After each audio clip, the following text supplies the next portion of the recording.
Hi friends, எல்லோரும் எப்படி இருக்கீங்க? நல்லா இருக்கீங்க நம்புறேன்.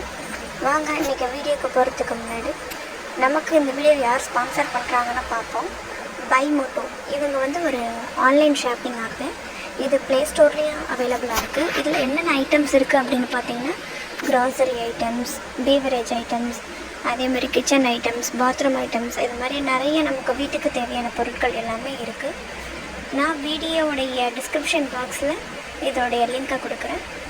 இன்ஸ்டால் பண்ணி பாருங்கள். உங்களுக்கு வேணுங்கிற ஐட்டத்தை இதில் பர்ச்சேஸ் பண்ணிக்கலாம். இது மற்ற ஆன்லைன் ஷாப்பிங் கம்பேர் பண்ணக்குள்ள கம்மியான ப்ரைஸர். வாங்க இன்றைக்கி வீடியோக்குள்ள போகலாம். நம்ம இன்றைக்கி யாரை பற்றி பார்க்க போகிறோங்கிற ஒரு ஐடியா உங்களுக்கே தெரிஞ்சிருக்கும்.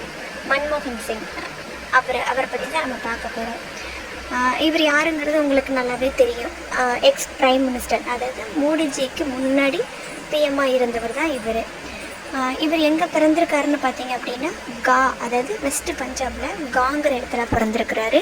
இப்போது அது எங்கே இருக்குதுன்னு பார்த்தோம் அப்படின்னா பாகிஸ்தானில் இருக்குது. சிங், அதாவது மன்மோகன் சிங்கோட ஃபேமிலி 1947 அப்புறம் இந்தியாவுக்கு வந்துட்டாங்க. அடுத்து பார்த்தீங்க அப்படின்னா இவருக்கு கல்யாணம் ஆகிட்டுது. கல்யாணம் ஆகி 3 பசங்க இருக்காங்க. உபேந்தர் சிங், தாமன் சிங் அப்படின்னு சொல்லிட்டு 3 பசங்க இருக்காங்க.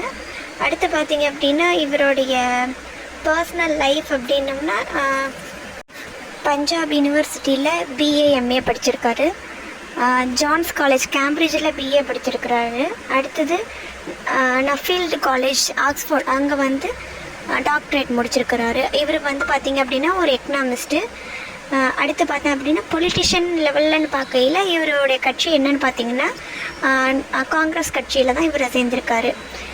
அடுத்து பார்த்திங்கன்னா இவர் எப்போது கவர்னர், ரிசர்வ் பேங்கோடைய கவர்னராக இருந்தாருன்னா 1982 85 வரைக்கும் இருந்திருக்கிறாரு. அடுத்து பார்த்திங்க அப்படின்னா சீஃப் எக்கனாமிக் அட்வைசராக 1972 76 வரைக்கும் இருந்திருக்கிறாரு. பிளானிங் கமிஷனில் ஹெட்டாக எப்போ இருந்திருக்கிறாருன்னா 1985 87 வரைக்கும் இருந்திருக்கிறாரு.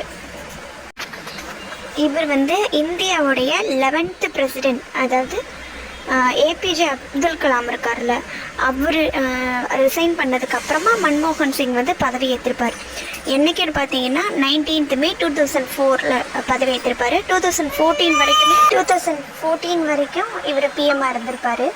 இவர் பிஎம்மாக இருந்த பீரியடில் 8 to 9% நம்ம இந்தியாவுடைய ஜிடிபி ரேட்டை இன்க்ரீஸ் பண்ணியிருக்கிறாரு. அப்போது நம்ம India second fastest growing major எக்கனாமியாக இந்த வேர்ல்ட் லெவலில் இருந்தது.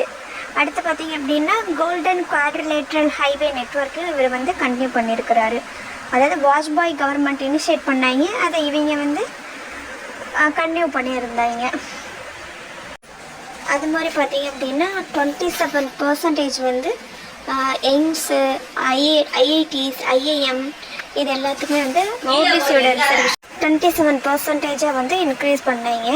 அடுத்து பார்த்திங்க அப்படின்னா ஆர்டிஇ, ரைட் டு எஜுகேஷன், அதையுமே இவருடைய மினிஸ்ட்ரி தான் இன்ட்ரடியூஸ் பண்ணியிருக்காங்க. 8 ஐஐடிஸ் ஓப்பன் பண்ணியிருக்கிறாரு. ஆந்திரா, பீகார், குஜராத், ஒரிசா, பஞ்சாப், மத்திய பிரதேஷ், ராஜஸ்தான், ஹிமாச்சல் பிரதேஷ், இந்த 8 ஸ்டேட்டில் 8 ஐஐடிஸ் ஓப்பன் பண்ணியிருக்காங்க. அடுத்து பார்த்திங்க அப்படின்னா இப்போது 2010 ஃபோர்ப்ஸ் மேகசைன் அப்படிங்கிறது magazine world's most powerful people அப்படின்னு சொல்லிட்டு அவங்க லிஸ்ட் எடுப்பாங்க.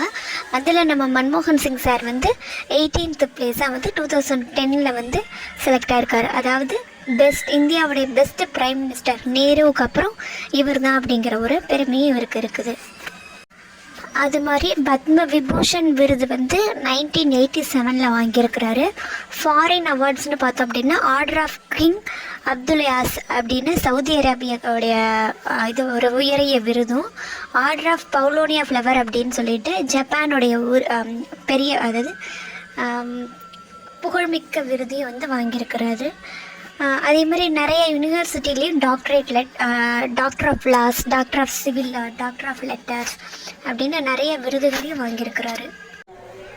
செப்டம்பர் 26, 1932 பிறந்த இவர் தன்னுடைய 92வது வயசில்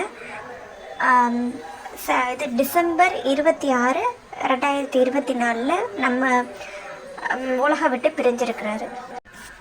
டெல்லி எய்ம்ஸ் ஹாஸ்பிட்டலில் கார்டியாக் பைபாஸ் சர்ஜரி வந்து பண்ணியிருக்கிறாரு 2009.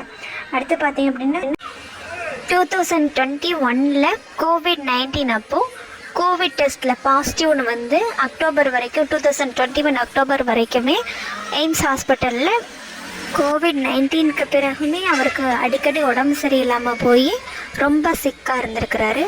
அடுத்து இவருடைய இறுதி சடங்கு பார்த்தீங்க அப்படின்னா யமுனை நதிக்கரையில் நிகாம் போகத் காட் அப்படிங்கிற பகுதியில் அரசு மரியாதையோட, அதாவது 21 குண்டுகள் முழங்க அவருடைய உடல் வந்து தகனம் செய்யப்பட்டிருக்குது. இந்த தகவல் உங்களுக்கு பயனுள்ளதாக இருந்ததுன்னா லைக் பண்ணுங்கள், சப்ஸ்கிரைப் பண்ணுங்கள்.